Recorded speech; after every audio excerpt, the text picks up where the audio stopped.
So good afternoon. We are here with Dr. Michael Benelli, inspirator, founder, and genius of sustainability and the Sustainability Lab. We are going to ask a few questions.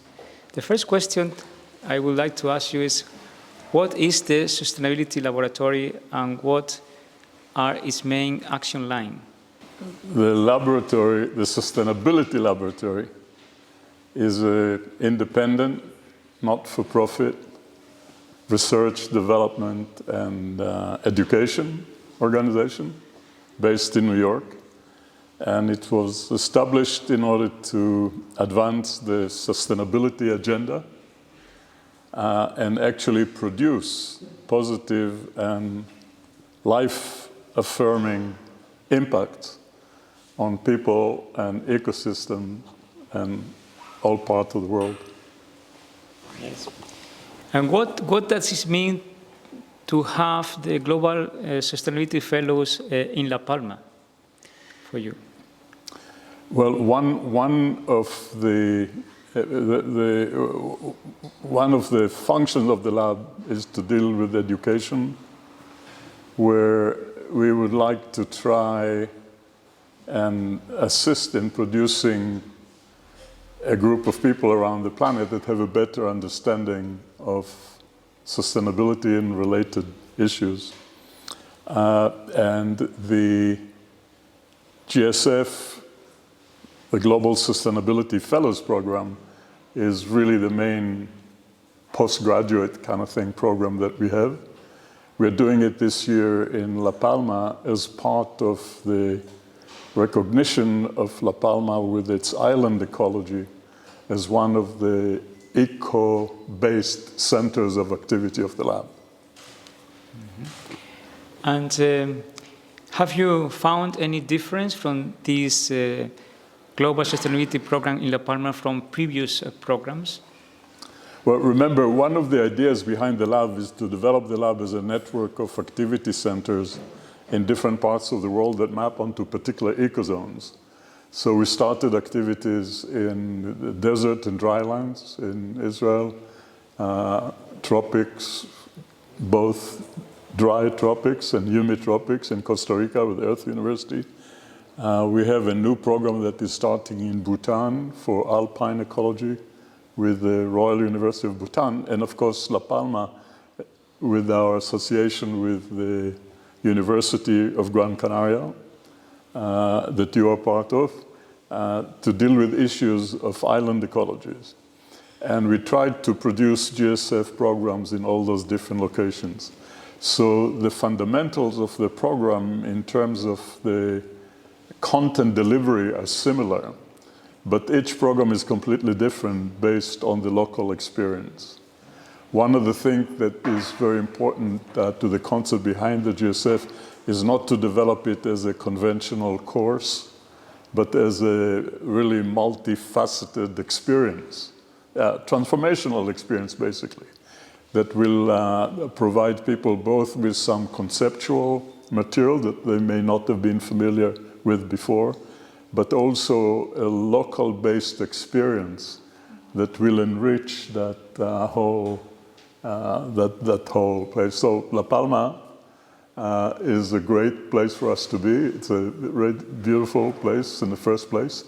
But it also, because of its history and because of the recent volcanic eruption, it created a condition of asking questions, how to look at the future and how to look at the future from the sustainability perspective.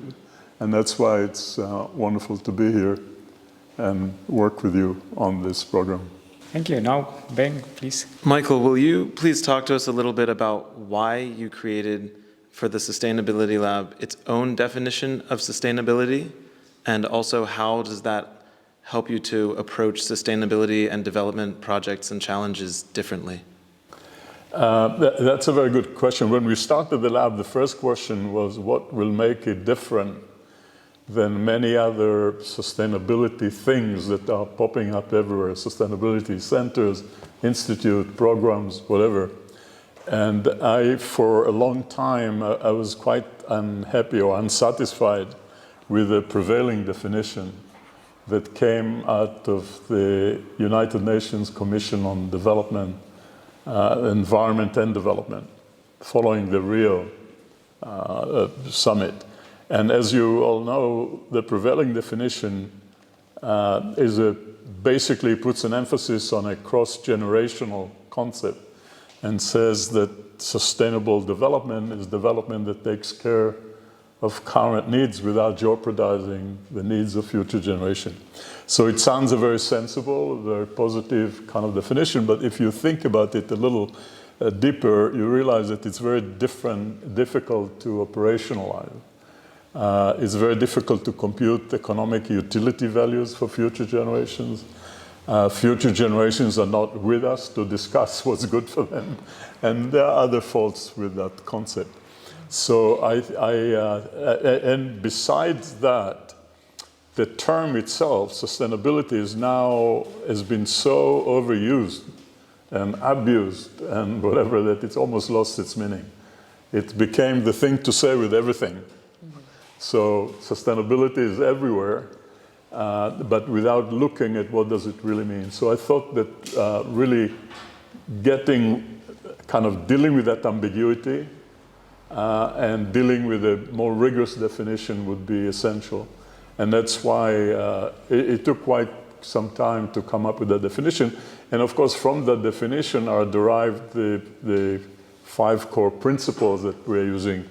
And these are basically together produce, I think, a very useful framework for addressing issues of sustainability. One of the, I think, advantages of those principles is because they are expressed in an abstract enough language that they can receive an interpretation with any issue that you want. And that's basically the idea here, that you don't focus on a problem, specific problem, but any problem that you take, when you look at it, any issue, you look at it through that prism, that would make the difference.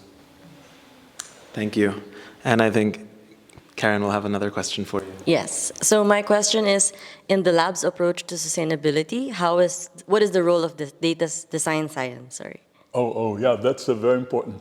The term design science was actually coined by Buckminster Fuller, who, as you know, has been a teacher and a guru, of a mentor of mine.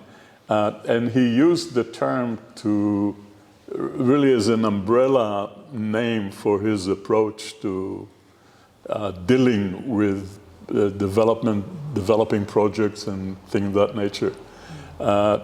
He was emphasizing the role of design in approaching things.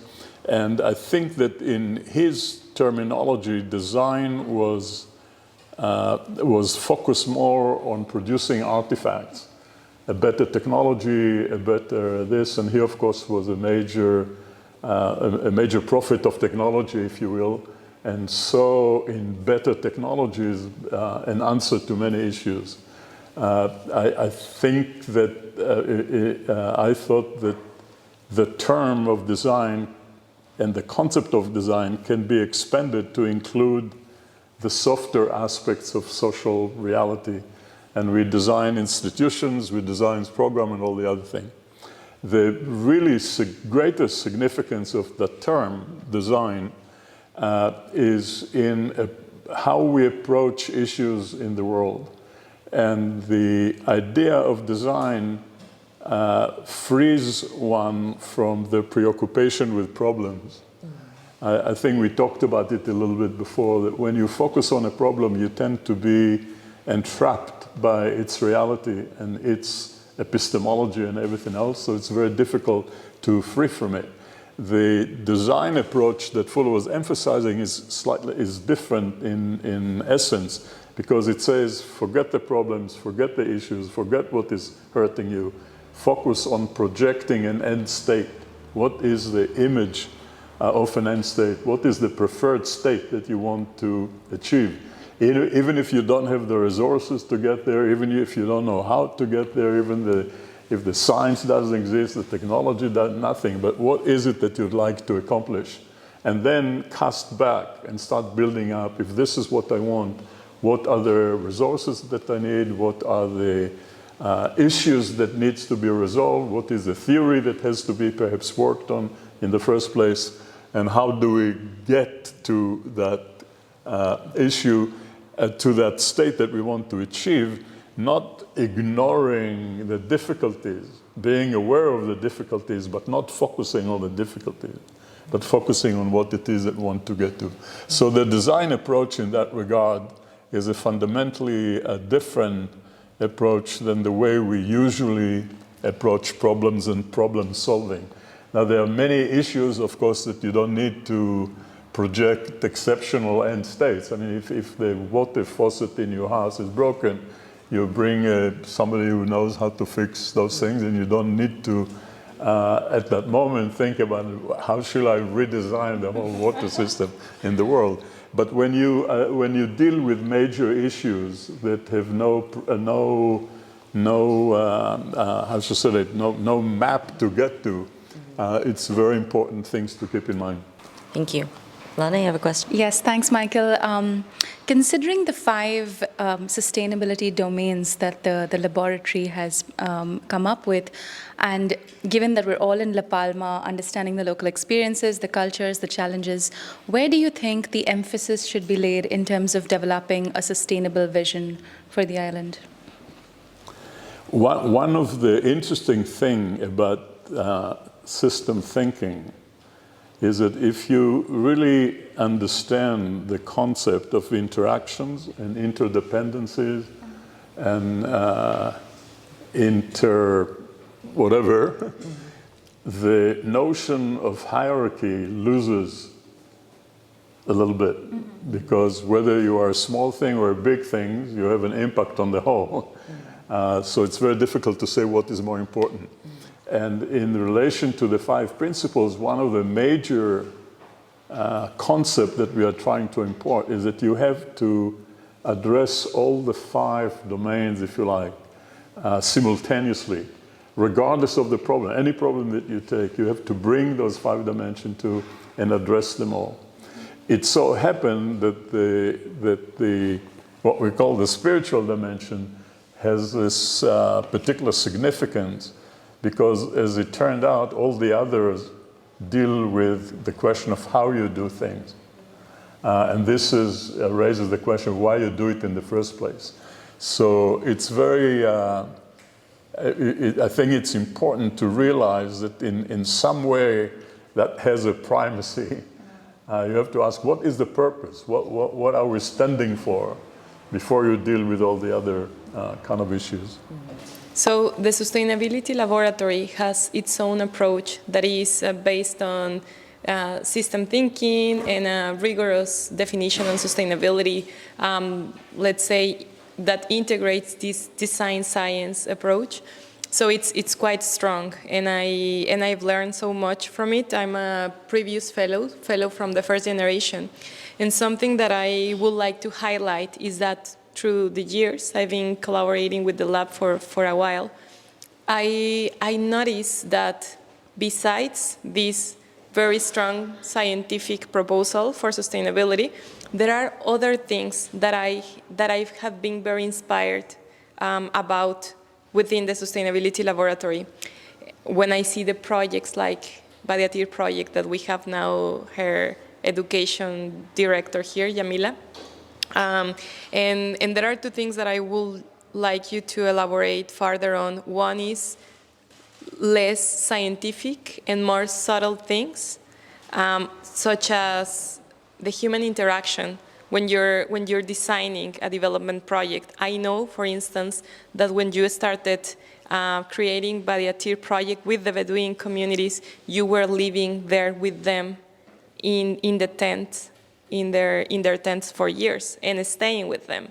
So I think this is a part of the Sustainability Laboratory approach that is not written anywhere, but is part of a method or of an ethical attitude.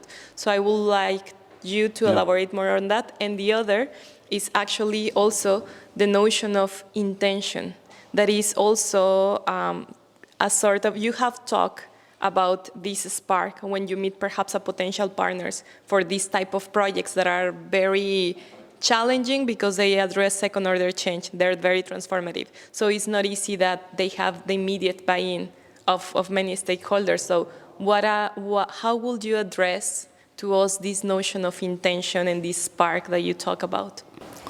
There were a number of things that we thought at the beginning the lab shouldn't deal with.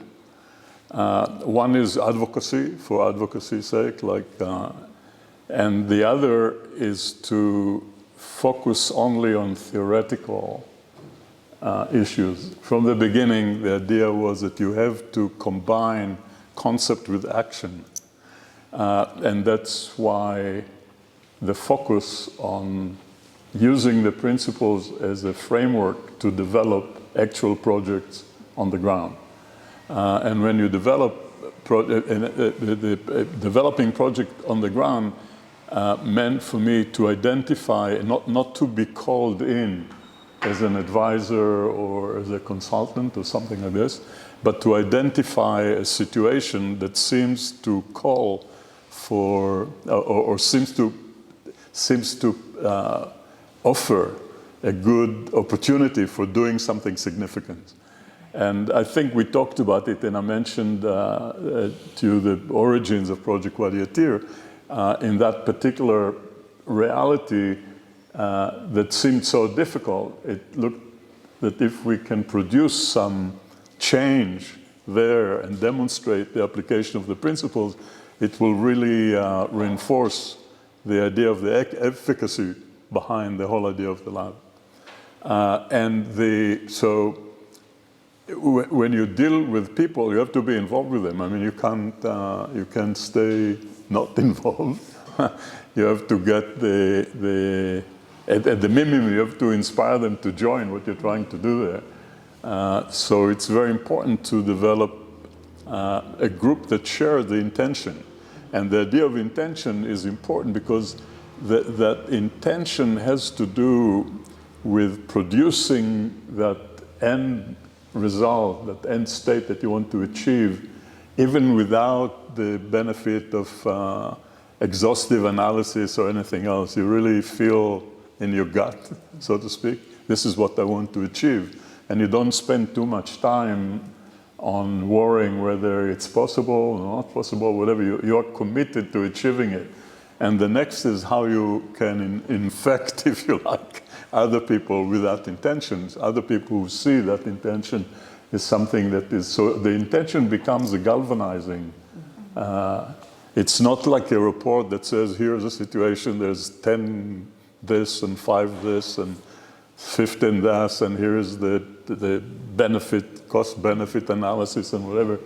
You say, I want to achieve that thing because it's important to achieve it. And then Ben says, oh my God, this is a great idea, I'd like to be part of it. So the intention becomes the galvanizing energy, if you like, that create the basis for then dealing with all the other issues of what exactly shall we do and how we will do it and so on. I have another question, and that question is, how do you personally relate when you're having these thoughts that really can address some important and major planetary issues?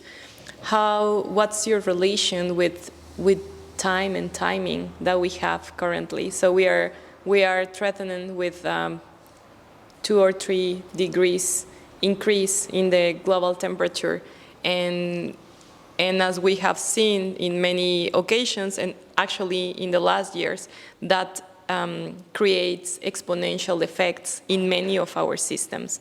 So you funded the Sustainability Laboratory. We have this climate change reality that is creating a lot of effects.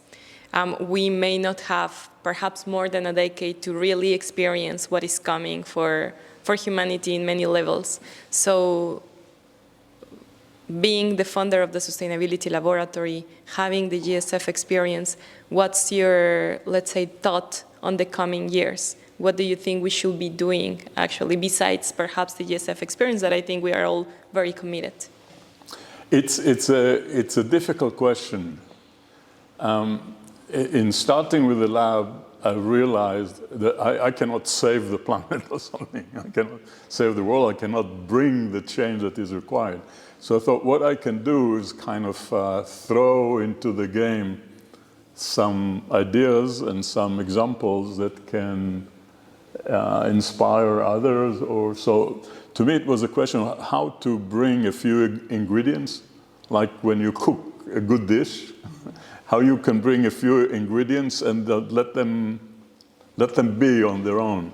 So I didn't want to start a movement or a cult or anything like this, just to provide some of those pebbles, if you like, for people to play with. Now, this, of course, doesn't deal or answers the big question that you are asking about the window of opportunity for humanity that seems to be closing very fast. I don't think that the lab itself can bring about the complete transformation that is required. I hope we can contribute to it in some way. So one thing that, yes, would be important to achieve in the next decade, let's say, is to increase the impact that the lab can have on young people like yourselves, but also on actual projects like Wadetir, but others. So we have a few things that we are trying to develop now. And I think those will be important contributions in the sense that if they actually occur, like Project Wadetir, they'll be quite unique in their approach and in what the ambition of what they're trying to achieve, regardless of the scale. But the issue of timing is very important. I'm not quite sure, and sometimes I worry about this, because I see most of the big trends on the planet today are going in 180 degrees the other direction. And actually, I'll tell you something. It's an anecdotal story, but significant. Some years ago, I can't remember if it was, it coincided with the early years of thinking about the lab. The term design science suffered the same thing of the term sustainability, where a lot of people started using it in all kind of way. So the Buckminster Fuller Institute asked me to do a project like focus on it and refocus it for them. And the way I usually like to do those things is to talk to a number of people who I know are thoughtful about the topic and then synthesize something out of it. And I chose a number of people around, I think there were a couple of in Europe, but mostly in the United States, and kind of went around and talked to them. One person that was in that loop was Paul McCready. Paul McCready was the inventor who developed the first human-propelled aircraft that flew from Dover to Calais. Basically, it was a bicycle with wings, with a guy biking and flying across. Why was I interested in that? Because I knew that Fuller talked a lot about doing more with less, performance per pound, how to use resources in a more efficient way. And for him, that was, Paul McCready's work was the epitome of doing more with less. Now, Paul was of the very unusual group of great American inventors like Thomas Alva Edison and Ford, the original Ford, and some others, and Fuller himself, perhaps without formal education. He became one of the top world aeronautic engineers without ever going to university, but by studying as a kid insects and how things fly and so forth. And so I had the opportunity to meet with him. He was already, I think, 88 years old at the time, and still a very active chairman of a large aeronautic engineering company in Pasadena they were doing a lot of defense work, a lot of early work on drones, including how to control drones with hands movements and stuff like that. And one of the reasons that I wanted to meet with him is I also knew that toward the end of his life, he became very interested in those issues of resources management, population, everything that we take under the sustainability today.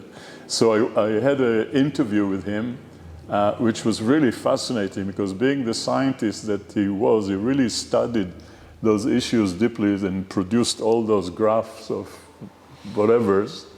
And basically his conclusion was that humanity missed the boat. That if we would have started to deal with those issues in the 60s or so, there'd be a good chance of producing major change. And his logic was simple, that basically the time lag in the system to really internalize second order innovation of big magnitude is about 30 years or so. And therefore, in his view, the party will continue in the OECD countries, in the United States, Japan, and perhaps in some pockets in China and India for the next, this was in the, let's say 10, 15 years ago, so the next 30 years, and then you'll start having some major collapses. And in his view, and this is a very positive man, no bitterness, no axe to grind, has a big family, a lot of, how do you call it, young kids that he enjoys and so forth. But that's what the data tells him. And I couldn't accept it. And my interpretation was maybe this is a simple extrapolation of the current in a linear fashion, not taking into account big changes that can come in and so forth. And so I was still obstinately clinging to the idea that we can do quick changes and everything will be okay.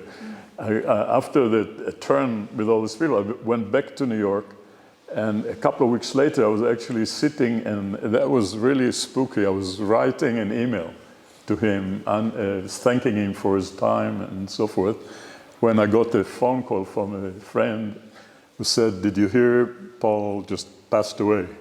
So I saw this almost as a message. Yeah, this is the old generation has to be pulled out, and the younger people will take over, and everything will be okay.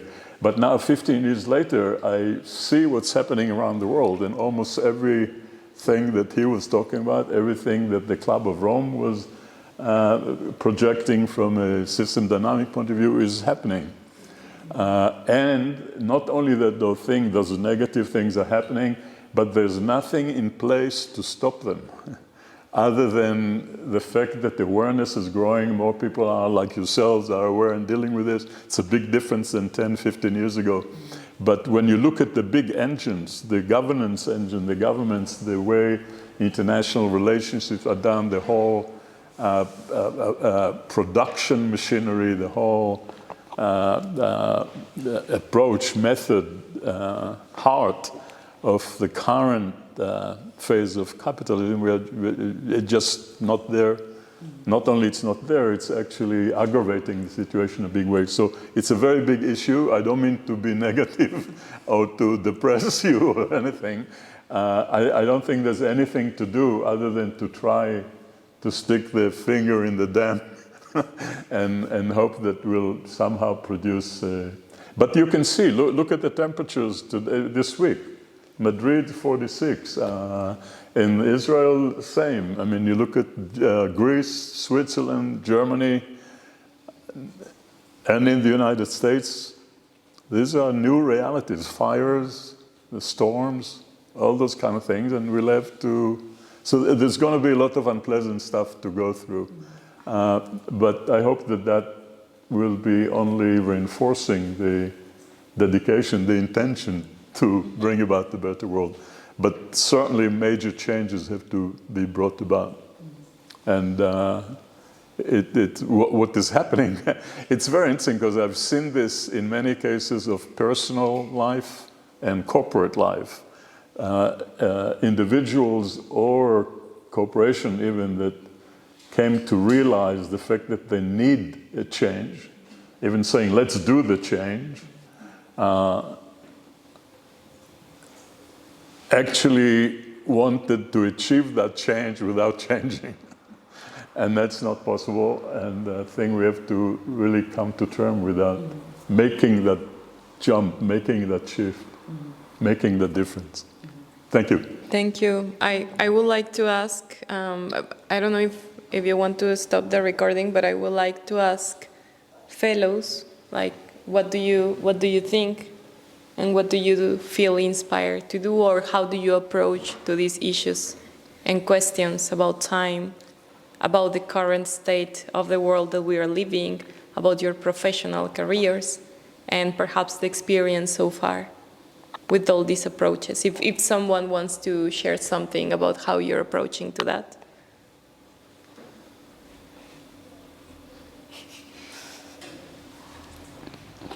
I can share.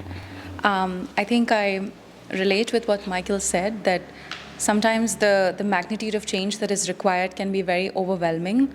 But in my own personal way, what I try to do is how, like, I have this life, this body, and this energy that has been given to me. And so how can I direct that towards solving some part of the issue? And so for me, what that meant personally was never really working anywhere besides social enterprises and trying to see how we can solve some of these challenges through different lenses. And for me, picking something like a social enterprise has helped me seeing how people in business and economics find sustained enterprise value in running a system, how someone who is an expert in community engagement can sort of build that trust with the local community. So for me, it's just really about the career that I have decided, and I think the learnings that I'm getting from different experiences that I can try and look at problems with a more holistic mindset. So that has been my personal way of trying to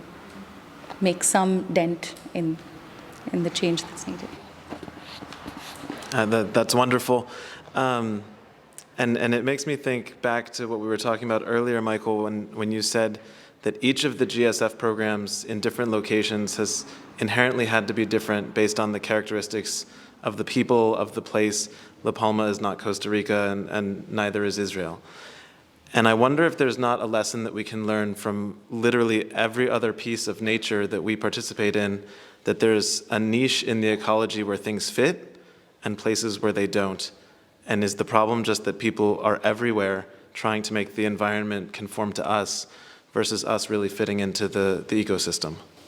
It's interesting. I think that what is fascinating is that the essence of the principles, if you like good principles, holds true whether you are in the desert or in the Arctic or in La Palma. So the trick is really to understand how those ideas, concept, principle would manifest themselves in each one of those situations.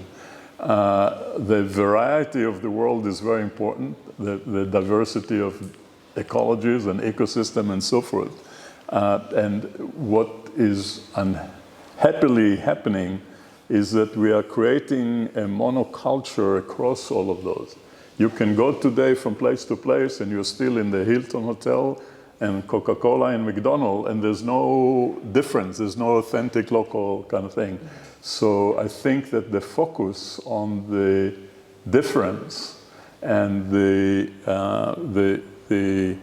looking at the difference not as something to squash, but to actually enshrine and encourage and support is extremely important.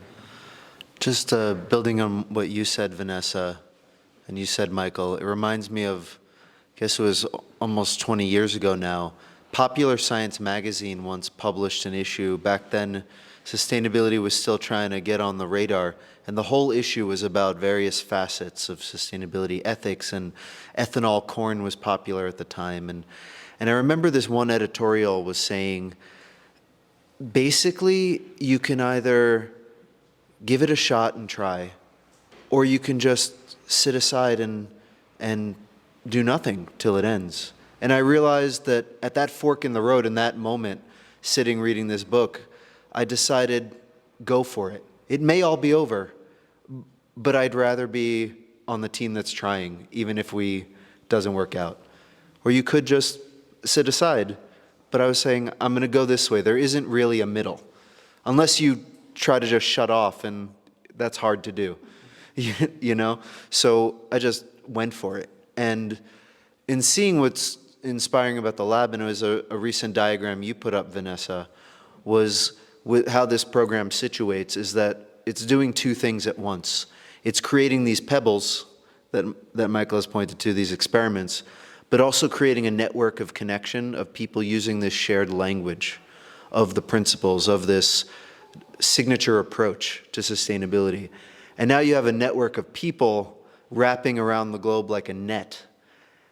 And if there's going to be one of the opportunities to catch more pebbles, catch more fish for sustainability, it's going to be through networks like this. So the combined vision of the pebble in place and the global net, I think, is a very inspiring thing. One thing that I can say from observing, remember this is like the fourth GSF. The first one took place in 1914, right? No, 2014.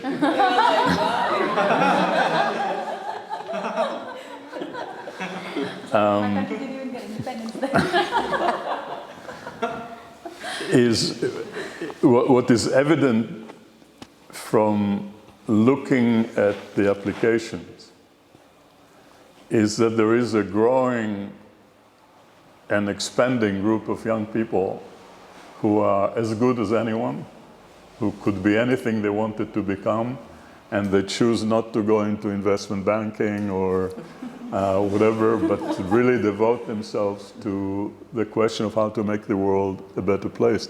And that's very inspiring. And this is really where the hope is at the end. So I think that you actually represent that hope. And I know that doing it the way that we've done it, whenever we could, a few years with 20 people is a drop in the bucket. But maybe beginning to create that network. And I'm sure that Vanessa will talk about it before we end, how to strengthen the network of alumni, but that will have how to create a multiple effect here that will accelerate the hope and the possibilities. I think that Carlos is indicating that we should end, right? But there was something. Oh, one more, okay. Well, I had like a kind of sad feeling when Michael was talking about the future. As a biologist, I'm concerned about the changes in the ecosystem, and I know that the future is a big blank, a big uncertain. And I applied for the GSF to be part of the change, to be part of changing the paradigm we have now, to changing the model, and yeah, that's why I'm here, and I hope to continue. I have one quick question, if I can ask Michael. Michael, you come from a background of multilateral organizations, the World Bank, the UNs, and the IFCs of the world. I think what we have here as a science, a principle, and this community is amazing. And like you said, it's a drop in the ocean. Do you think there's potential or do you see any merit in taking this to the global stage, your principles, your ideas, and talking about it on these global platforms? I don't know. Actually, that global stage that you're talking about is the one that I turned my back on. Yeah, but do you think that because I realized that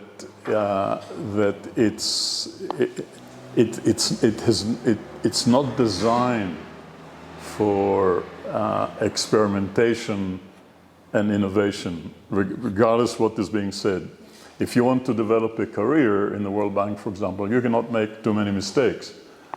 So you have a hierarchy of people second-guessing the next level up all the time. And if you want to deal with change, you need to have the freedom to make a fool of yourself, to make mistakes. And you have to do this without fear and without anybody telling you what to do. So it's very difficult. I've been struggling with that idea recently because there have been a few opportunities to do things, again, with the UN or with others. So I've not resolved it in my own mind, whether it's worthwhile the effort. But there's certainly a big weakness there. And that's true even for the large corporations that have been trying to enter the green arena, the sustainability arena. The same thing. The internal structures are so strong and so embedded that they are, and this is why, incidentally, we've seen very interesting cases of corporations that required a major innovation in their product, and they realized that the only way to do it is to set up another corporate entity outside the mother to be free from the usual bureaucracy and all of those kind of things. So I think on a personal level, I just like the freedom, and I will certainly not take a job in the UN and so forth. And somebody once asked me, would you like to be the President of the United States? I said, you're crazy. This is the worst position to be if you want to bring about real change. Because all your energy is going in all kinds of fighting that is not about the issue, but all the... Anyway, that's... Thank you. Thank you, everybody.